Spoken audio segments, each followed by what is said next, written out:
आणखी एक मोठी बातमी आहे, धक्कादायक अशी बातमी आहे। बीडमधील गेवराई शहर गोळीबाराच्या घटनेने हादरलेलं आहे।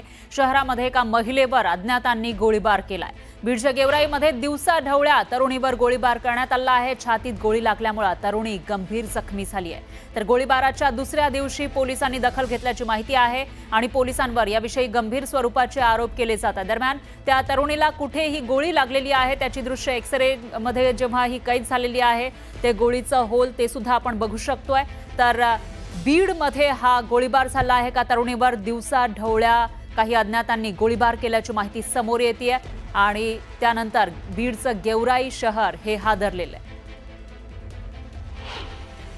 आम्ही दोघी गेलतो म्हणजे आलतो आम्ही, मग ती काय केलं त्यांनी दोघं तिघ जण होते, तो पण तोंडात बांधून होते। एक जाड होता आणि लुकडेले 2-3 जण होते बरं का। मी एका गल्लीला पळाले ती एका गल्लीला पळाले। मग तिला काही पळता आलं नाही, ती पडली रस्त्यावरच। मग ठोकून आलो मी आले। मग तिने फोन करून मला बोलले।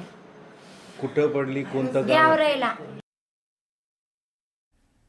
आणि याविषयी अधिक माहितीसाठी आपले प्रतिनिधी सुरेश जाधव हे आपल्यासोबत जोडले गेलेले आहे। सुरेश, काय सांगाल? एका महिलेला गोळी लागलेली आहे, मात्र पोलिसांनी उशिरा दखल घेतली असा एक आरोप केला जातोय। नेमकं यामागचं कारण काय असू शकतं आणि त्या मुलीची स्थिती सध्या कशी आहे? गेवराई शहरातील ही धक्कादायक घटना आहे। काल या दोन मैत्रिणी एक सोबत खरेदीसाठी आलेल्या होत्या आणि त्यावेळेस त्यांना मारहाण करण्यासाठी दोघं तिघजण कपडे बांधून आलेले होते, अशा पद्धतीने त्यांनी जबाबात देखील म्हटलेलं आहे। मात्र एकंदरीत जर बघितलं तर गोळीबार केल्यानंतर सगळे ते पळून गेले आणि ज्यावेळेस हिला हॉस्पिटलमध्ये दाखल केल्यानंतर एक्सरेमध्ये सुद्धा गोळी असल्याचं दिसून येते। मात्र कालची घटना आहे, शहरामध्ये घडलेली घटना आहे। मात्र या प्रकरणामध्ये आज पोलीस आता त्या महिलेचा जबाब घेण्यासाठी संभाजीनगरला गेलेले आहेत। पोलीस उपचारासाठी संभाजीनगरला दाखल करण्यात आलं आहे। बीडच्या जिल्हा रुग्णालयामध्ये उपचार केल्यानंतर ती गोळी छातीमधून बाहेर काढण्याच्या अनुषंगाने इतर शस्त्रक्रिया करता येणार नाही म्हणून संभाजीनगरला पाठवण्यात आलं। मात्र पोलिसांना शहरामध्ये भर वस्तीमध्ये अशा पद्धतीने गोळीबाराची घटना घडल्यानंतर पोलिसांना का माहिती झालं नाही असा देखील सवाल उपस्थित केला जातोय। एकंदरीत आता त्यांचा जबाब घेतला जाईल आणि त्यानंतर हे मारेकरी कोण होते, त्या संदर्भातील सीसीटीव्ही काही मिळत आहेत का हे देखील पाहणं महत्त्वाचं आहे। मात्र एकंदरीत पोलिसांनी कालच या संदर्भामध्ये कारवाई करणं अपेक्षित होतं। ज्यावेळेस जिल्हा रुग्णालयामध्ये ऍडमिट केलं गेलं, उपचार केला गेला आणि उपचार केल्यानंतर आता त्यांना पुढील उपचारासाठी हलवलं असताना संभाजीनगरला जाऊन आता त्या ठिकाणी पोलीस हे जबाब घेणार आहेत। त्यामुळे एकंदरीत पोलिसांची जी कार्यप्रणाली आहे त्याच्यावर देखील प्रश्नचिन्ह उपस्थित केलं जात आहे। मात्र सध्या जी गेवराई पोलीस ठाण्याची जी टीम आहे ती जबाब घेण्यासाठी गेलेली आहे। जबाब घेतल्यानंतर जे आरोपी आहेत त्यांच्या विरोधात गुन्हा दाखल केला जाईल आणि पोलीस साहजिकच मोक्याचं ठिकाण आहे, मार्केटचं ठिकाण आहे, त्या ठिकाणी असलेले जे सीसीटीव्ही आहेत त्यामधून देखील आरोपी कोण होते याचा शोध घेतील।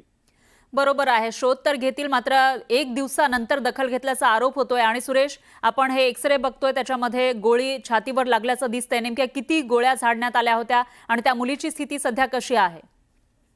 त्या जी पीडित आहे त्या पीडितेच्या मैत्रिणीने सांगितल्याप्रमाणे ज्यावेळेस ती एका दुसऱ्या गल्लीतून पळत असताना पाठीमागून गोळी झालेली। सुरेश, थोडंसं थांबवते मी। सामाजिक कार्यकर्त्या अंजली दमानिया आपल्यासोबत जोडल्या गेलेल्या आहेत। अंजली दमानिया ताई, आपण बघतोय बीडमध्ये आधी तर एका सरपंचाची हत्या झाली, महादेव मुंडे यांची हत्या झाली आणि आता एका तरुणीवर दिवसा ढवळ्या गोळीबार करण्यात आलाय। मला तर आता ऐकून खरंच धक्का बसला की आता ही गेवराई तालुक्यातली घटना आहे असं कळतंय।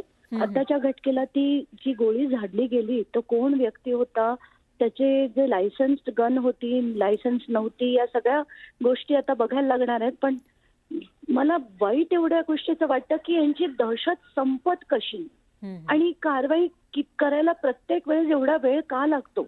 आताच्या घटनेला पण पोलिसांना याची काहीच माहिती नव्हती असं जे कळतंय ते अतिशय धक्कादायक आहे।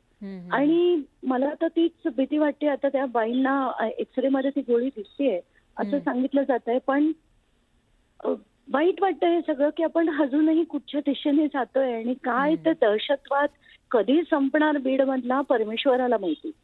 पण मी आता ही सगळी माहिती एसपींशी बोलून सगळी माहिती घेते, डिटेल माहिती घेऊन मग मी नक्कीच त्याच्यावर बाकीची प्रतिक्रिया नक्की देईल।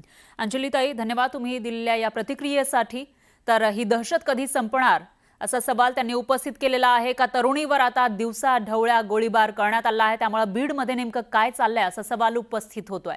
तर बीडमध्येच याआधी एका सरपंचाची निर्घृणपणे हत्या करण्यात आली होती, महादेव मुंडे यांची ही हत्या त्याच्या आधी झाली होती आणि आता एका तरुणीवर हा गोळीबार। पुन्हा एकदा जाऊयात आपले प्रतिनिधी सुरेश जाधव यांच्याकडे। सुरेश, काय सांगाल, पोलिसांकडून कशा पद्धतीने आता कारवाई केली जाते आणि दुसरं म्हणजे किती गोळ्या झाडल्या गेल्या होत्या, कोणी झाडल्या होत्या याविषयी काही माहिती मिळू शकली आहे का? जे पीडित आहे त्याच्या मैत्रिणीने दिलेल्या माहितीनुसार ती गल्लीमधून पळत असताना गोळी झाडली गेली आणि खाली पडल्यानंतर तिला दवाखान्यात उचलून आणलं गेलं। त्यावेळेस नेमक्या किती गोळ्या झाडल्या गेल्या या संदर्भात अद्यापर्यंत माहिती मिळू शकली नाही। मात्र या पीडितेचा आणि तिच्यासोबतच्या मैत्रिणीचा जॉब घेतल्यानंतर नेमकी काय घडली होती ही वस्तुस्थिती समोर येईल। आपल्याकडे जी बाईट आहे बाईटमध्ये देखील ती महिला बोलत असताना सांगते की आम्हाला अशा पद्धतीने मारण्यासाठी ते व्यक्ती आलेले होते।